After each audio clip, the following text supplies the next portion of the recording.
بسم اللہ الرحمن الرحیم۔ السلام علیکم ناظرین۔ محرم الحرام کا جو سلسلہ چل رہا تھا اس کو آگے بڑھاتے ہوئے آج ہم ایک محرم الحرام کے بارے میں ایک عجب سی حقیقت کو پڑھیں گے اور ایک الگ سے ٹاپک کو پڑھیں گے۔ وہ ٹاپک کیا ہے کہ محرم الحرام واقعات و حادثات کے آئینے میں کیا ہے، واقعات کیا کیا ہوئے محرم الحرام میں اسلام کی ابتدا سے لے کر اب تک۔ ان میں سے جو محرم الحرام میں ہوئے مشہور واقعات جو ہیں وہ ہم دیکھیں گے۔ تو واقعات تو بہت ہیں، انشاءاللہ عز و جل اس طرح کی 3 ویڈیوز بنائی جائیں گی۔ یہ پہلی ویڈیو ہے اور اس کا ٹائٹل یہ ہوگا کہ محرم الحرام واقعات و حادثات کے آئینے میں 30 واقعات۔ جو دوسری ویڈیو بنائی جائے گی اس کے اندر بھی اسی طرح 30 واقعات ہوں گے، جو تیسری ویڈیو بنائی جائے گی اس کے اندر بھی 30 واقعات ہوں گے۔ تو ناظرین ان تینوں ویڈیو کو لازمی دیکھیے گا۔ آج ہم آگے چلتے ہیں اپنی ویڈیو کی طرف، اور ویڈیو کو اینڈ تک ضرور دیکھیے گا تاکہ تمام طرح کے واقعات ہماری سمجھ میں آ جائیں اور کوئی واقعہ بھی رہ نہ جائے۔ تو چلتے ہیں واقعات کی طرف۔ ماہ محرم الحرام واقعات و حادثات کے آئینے میں پہلا واقعہ ابرہہ بادشاہ یمن کی ہلاکت 25 دن قبل از ولادت باسعادت مطابق مارچ 571 عیسوی۔ دوسرا واقعہ شیب ابی طالب میں حضرت صلی اللہ علیہ وسلم کی محصوری 1 محرم سن 6 ہجری 30 ستمبر 615 عیسوی۔ تیسرا واقعہ نکاح حضرت فاطمہ الزہرا رضی اللہ عنہ ہمراہ حضرت علی رضی اللہ عنہ سن 2 ہجری جولائی 623 عیسوی، اور اقوال بھی ہیں۔ چوتھا واقعہ غزوہ غطفان سن 3 ہجری جون 624 عیسوی۔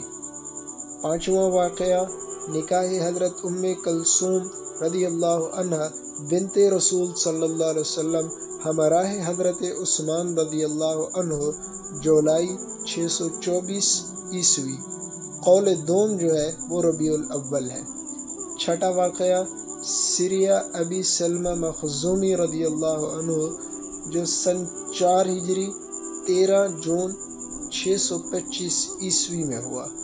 اور ساتواں واقعہ سریہ حضرت عبداللہ بن انیس رضی اللہ عنہ جو 17 کو واقع ہوا۔ تو ناظرین یہ جو 7 ہم نے واقعات پڑھے ہیں ان میں دیکھیں کہ تیسرا واقعہ نکاح ہو رہا ہے، پانچواں واقعہ نکاح ہو رہا ہے۔ دیہاتوں میں اور بھی جگہ جو ہے نا یہ سمجھا جاتا ہے کہ محرم اور صفر یہ 2 مہینے ایسے ہیں کہ ان میں نکاح کرنا ٹھیک نہیں ہے۔ وہ اس کو سب ٹھیک نہیں سمجھتے۔ اس میں کہتے ہیں کہ جس کی بھی شادی ہوتی ہے اس کا رشتہ ٹھیک نہیں چلتا آگے، یا میاں بیوی میں بگاڑ پیدا ہو جاتا ہے، اس میں وہ نکاح کرنا اس طرح سمجھیں کہ حرام سمجھتے ہیں۔ لیکن شریعت نے ہر جگہ ہر مہینے کسی وقت کی کوئی پابندی نہیں رکھی، جب چاہے نکاح کر سکتے ہیں۔ یہ محرم اور صفر میں نکاح چھوڑ دینا ٹھیک نہیں ہے۔ نکاح سنت ہے اور حضور صلی اللہ علیہ وسلم نے بھی کیا۔ حضور نے نکاح اپنی بیٹی حضرت فاطمہ اور اپنی ایک دوسری بیٹی حضرت ام کلثوم دونوں بیٹیوں کا نکاح محرم میں کیا۔ تو ہم کیوں نہیں کر سکتے؟ تو ہم بھی کر سکتے ہیں۔ حضور نے ہمارے لیے تمام طرح کی آسانی فرمائی ہے۔ یہ محرم اور صفر میں نکاح نہ کرنا یہ ٹھیک نہیں ہے، یہ بدعت ہے، اس کو چھوڑیں، اور جو کام سنت کے مطابق ہے اس کو ہم کریں۔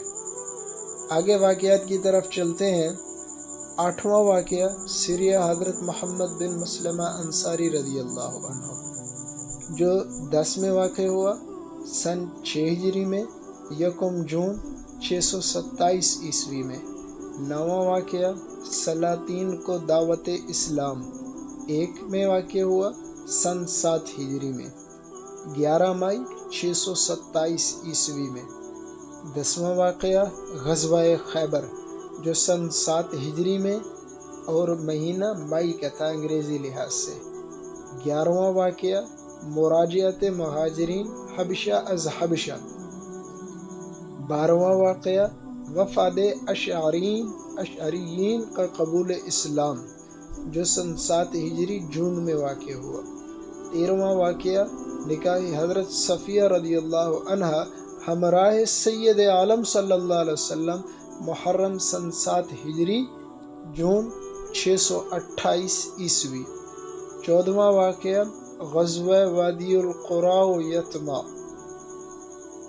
تو ناظرین، ہم نے یہ 13واں واقعہ پڑھا ہے، نکاح حضرت صفیہ رضی اللہ عنہ ہمراہ سید عالم صلی اللہ علیہ وسلم۔ تو حضور نے اپنی 2 بیٹیوں حضرت فاطمہ اور حضرت ام کلثوم دونوں کا نکاح محرم میں کیا، اور اپنا نکاح بھی محرم میں کیا۔ تو ہمارے لیے تو نکاح کرنا محرم میں جائز ہے، یہ غلط بات ہے، اس کو ہم چھوڑ دیں کہ محرم اور سفر میں نکاح نہیں کرتے، یہ غلط بات ہے، نکاح کر سکتے ہیں۔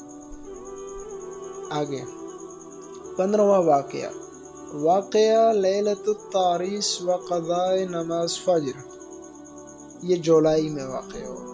16واں واقعہ عام الوفود جو سن 9 ہجری میں اپریل 630 عیسوی میں واقع ہوا۔ 17واں واقعہ عاملین زکوٰۃ کا باقاعدہ تقرر ہوا۔ 18واں واقعہ سریہ ابن عینیہ رضی اللہ عنہ۔ 19واں واقعہ وفد نخع کی آمد جو 15 رجب سن 11 ہجری 11 اپریل 632 عیسوی میں واقع ہوا۔ 20واں طاعون امواس جو سن 18 ہجری 12 جنوری 639 عیسوی میں واقع ہوا۔ 21واں واقعہ وفات حضرت ابو عبیدہ بن جراح رضی اللہ عنہ جو 12 تاریخ میں واقع ہوا، مہینہ نہیں دیا۔ 22واں واقعہ امارت حضرت معاویہ رضی اللہ عنہ جو 1 محرم سن 19 ہجری 640 عیسوی میں واقع ہوا۔ تو ناظرین، ان واقعات میں جو 21واں واقعہ ہے وفات حضرت ابو عبیدہ بن جراح رضی اللہ عنہ، حضور صلی اللہ علیہ وسلم کے صحابی ہیں، ان کی وفات محرم میں ہوئی۔ تو صرف اور صرف محرم میں واقعہ کربلا پیش نہیں آیا، واقعہ کربلا بھی پیش آیا ہے۔ صحابہ رضوان اللہ علیہم اجمعین کی شہادتیں بھی محرم میں ہیں۔ جس طرح اہل تشیع حضرات وہ محرم میں ماتم کرتے ہیں، سوگ کرتے ہیں، بدعتیں کرتے ہیں، اور 10 محرم الحرام کو وہ اپنا جو ماتم یہ ہو گیا وہ کرتے ہیں، ان کے لیے چھٹیاں ہوتی ہیں، ان کو ساری چیزیں دستیاب دی جاتی ہیں۔ تو اہل سنت والجماعت کا بھی یہ مطالبہ ہے کہ جس طرح آپ اہل تشیع کو اس طرح کی سہولیات دیتے ہیں تو اہل سنت والجماعت کو بھی دیں۔ اور دوسری بات یہ کہ اگر صرف چھٹی دینی ہے تو صرف حضرت حسین رضی اللہ عنہ کی شہادت تو نہیں ہے۔ حضور صلی اللہ علیہ وسلم جب اس دنیا میں تھے تو اس وقت ہر دن آئے دن نئے دن صحابہ کرام رضوان اللہ علیہم اجمعین کی شہادتیں ہو رہی ہیں، کوئی دن بھی خالی نہیں ہے۔ تو ہر دن چھٹی ہونی چاہیے، ہر دن منانا چاہیے، لیکن کیوں نہیں مناتے ہم؟ تو شریعت میں یہ شہادتیں ہوتی ہیں، وفات ہوتی ہیں، یہ دن منانے کے نہیں ہوتے۔ یہ چھٹی کرنا، تمام دفاتر بند کرنا، یہ غلط بات ہے۔ صرف اور صرف حضرت حسین رضی اللہ عنہ کی شہادت پر بند ہے، کیا حضرت ابو بکر صدیق رضی اللہ عنہ کی وفات پر کیوں نہیں بند؟ حضرت عمر فاروق رضی اللہ عنہ کی شہادت پر کیوں نہیں بند؟ حضرت عثمان، حضرت علی، حضرت حسن، ان کی شہادتوں پر، ان کی اس دنیا سے جانے پر کیوں نہیں؟ اور باقی جتنے بھی صحابہ ہیں، ان کے مہاجرین ہیں، انصار ہیں، ان کی چھٹیاں کیوں نہیں ہوتی؟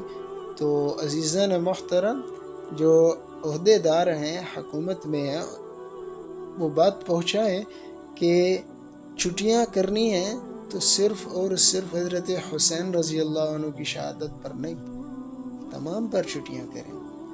اگر تمام پر نہیں چھٹیاں کر سکتے تو پھر اس طرح کی ان کو سہولیات دینا ٹھیک نہیں ہے، تو اس پر ذرا غور کیا جائے۔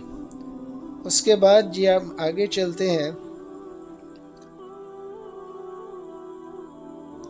23واں واقعہ، مصر میں حضرت عمر بن عاص رضی اللہ عنہ کا داخلہ، جو 21 ہجری دسمبر 641 عیسوی میں واقع ہوا۔ 24واں واقعہ، فتح نہاون، جو 22 ہجری میں واقع ہوا، نومبر 642 عیسوی میں۔ 25واں واقعہ، شہادت حضرت عمر رضی اللہ عنہ خلیفہ ثانی، جو یکم محرم سن 24 ہجری 644 عیسوی میں واقع ہوا۔ 26واں واقعہ، خلافت حضرت عثمان ذی النورین رضی اللہ عنہ۔ اس کے بعد 27واں واقعہ، فتح صابور، جو سن 26 ہجری اکتوبر 646 عیسوی میں واقع ہوا۔ 28واں واقعہ، فتح قبرص، جو سن 28 ہجری ستمبر 648 عیسوی میں واقع ہوا۔ 29واں واقعہ، خلافت حضرت علی کرم اللہ وجہہ، جو سن 36 ہجری جون 656 عیسوی میں واقع ہوا۔ اور 30واں واقعہ، واقعہ جنگ صفین ما بین حضرت علی رضی اللہ عنہ و حضرت معاویہ رضی اللہ عنہ، سن 37 ہجری جون 657 عیسوی۔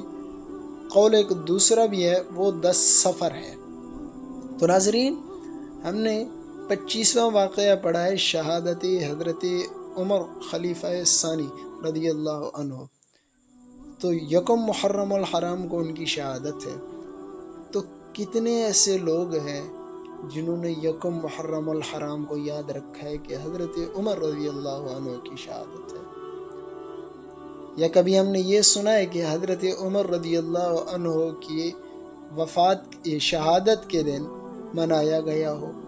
کیوں نہیں منایا جاتا؟ خلیفہ ثانی ہیں، حضور صلی اللہ علیہ وسلم کے صحابی ہیں، جلیل القدر صحابی ہیں، اور عمر فاروق ہیں، حضور صلی اللہ علیہ وسلم کے ساتھ تمام غزوات میں بنفس نفیس شریک رہے ہیں، ابتداء اسلام انہوں نے لایا، اور ابھی حضور صلی اللہ علیہ وسلم کے ساتھ مدفون ہیں، تو ان کا مرتبہ تو اور بھی بلند ہے، تو ان کا دن کیوں نہیں منایا جاتا؟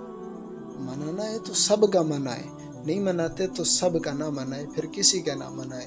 اسلام میں دن کسی کے نہیں منانے۔ اسلام میں اگر خوشی کے دن ہیں تو وہ بھی صرف 2 ہیں، عید الفطر، عید الاضحیٰ۔ اور اگر غم ماتم کرنے کے دن ہیں یا اس طرح کے کوئی دن ہیں تو وفاتوں پر صرف 3 دن ہوتا ہے اور کچھ نہیں ہوتا۔ اگر غم ہے تو دل میں غم ہے۔ شریعت میں یہ ممنوع ہے کہ ہم واویلا کریں، ماتم کریں، روئیں، پیٹیں، زدکوب کریں، سینے کے اوپر اپنے دھاڑے لگائیں اور اس طرح کریں۔ ان چیزوں سے منع کیا گیا ہے۔ صرف اور صرف ہم جو شریعت کے مطابق کام بتائے گئے ہیں ان کو کریں۔ تو ناظرین، آج کی ڈسکشن کے اندر ہم نے 30 ایسے واقعات پڑھے ہیں جو محرم الحرام میں ہوئے۔ تو محرم الحرام میں نکاح بھی کر سکتے ہیں، ساری چیزیں کر سکتے ہیں۔ خاص طور پر 10 عاشورے میں 2 کاموں کا اہتمام کریں۔ وہ کیا ہے جی؟ وہ یہ ہے جی کہ آپ 10 محرم الحرام اور اس کے ساتھ 9 محرم الحرام کا روزہ رکھیں، یا 10 محرم الحرام اور اس کے ساتھ 11 محرم الحرام کا روزہ رکھیں، یعنی 2 روزے رکھیں۔ ایک روزہ 10 محرم الحرام کے آگے رکھیں یا ایک روزہ پیچھے رکھیں، اگر کام کرنا ہے کوئی سنت کے مطابق یا اس طرح شریعت کے مطابق۔ اور دوسرا کام یہ کہ 10 محرم الحرام کے دن آپ جو ہے نا اپنے گھر والوں پر وسعت کریں، مال میں، خرچ میں، گھر کے خرچ میں۔ اگر آپ کا خرچ ہے 200 کا تو 400 کر لیں ایک دن کے لیے، تو اللہ تبارک و تعالیٰ آپ کے رزق میں سال بھر کے لیے وسعت فرما دیں گے۔ اگر مزید ویڈیو کو دیکھنا ہے کہ ہم کیا کریں عاشورے کے دن، تو یوٹیوب چینل پر چلے جائیں، وہاں 2 کام صرف اور صرف کرنے کے جو محرم میں اس طرح کی ٹائٹل دیا، وہاں جا کر وہ ویڈیو دیکھ سکتے ہیں۔ تو ناظرین، یہ سلسلہ آگے چل رہا ہے، یہ جو ہم نے واقعات پڑھے ہیں 30 تک واقعات پڑھ لیے ہیں، آگے آنے والی ویڈیو کے اندر 60 تک واقعات کو بیان کیا جائے گا، تو ویڈیوز کو مس نہ کیجیے گا تاکہ تمام کے تمام واقعات ہم سمجھ سکیں کہ محرم الحرام میں کیا ہوا اور کیا نہیں ہوا، اور حقیقتوں کو پہچان سکیں کہ نکاح جس طرح ہم نے پڑھا کہ نکاح ہوا، تو تاریخ نے ہمیں بتا دیا کہ نکاح محرم میں جائز ہے، نکاح محرم میں جائز ہے۔ تو یہ جو عام سی بدعت ہے، لوگ نہیں نکاح کرتے، تو نکاح کرنا جائز ہے، نکاح ہم کریں۔ تو ناظرین، آج کی ڈسکشن کے اندر اگر کوئی بات ایسی ہوئی ہو جو حکومت کے خلاف ہوئی ہو، یا اہل تشیع کے خلاف ہوئی ہو، یا جس طرح کی بھی کوئی بات اگر سمجھ میں نہیں آئی تو پوچھ سکتے ہیں، اور اگر کوئی بات ایسی ہوئی ہو جو کسی کے خلاف ہوئی ہو تو حق بات جو جانتے ہیں ان کی ذمہ داری ہے بیان کر دیں۔ جو مخالف ہوتا ہے وہ اپنی ذات کی وجہ سے مخالفت کرے، ہمیں کچھ نہیں ہوتا، ہم نے حق بیان کرنا ہے، ہماری ذمہ داری ہے۔ قرآن میں بھی آتا ہے وَلَا تَلْبِسُوا الْحَقَّ بِالْبَاطِلِ، کہ حق کو باطل سے خلط ملط مت کرو، وَتَكْتُمُوا الْحَقَّ، اور حق کو مت چھپاؤ، وَأَنْتُمْ تَعْلَمُونَ، اور تم جانتے ہو، یعنی حق کو باطل سے بھی خلط ملط نہیں کرنا اور حق کو چھپانا بھی نہیں، حالانکہ تم جانتے ہو۔ جب بندہ جانے بھی پھر حق کو چھپائے تو یہ بندے گنہگار ہو جاتا ہے، قیامت میں اس کا سوال ہوگا اور پھر جواب دینا پڑے گا۔ تو ناظرین، کوئی بات ایسی جو سمجھ میں نہ آئی ہو پوچھ سکتے ہیں، چینل کو سبسکرائب کر دیں تاکہ اس طرح کی اپڈیٹس آپ کو بر وقت موصول ہوتی رہیں۔ تھینک یو، جزاکم اللہ خیرہ۔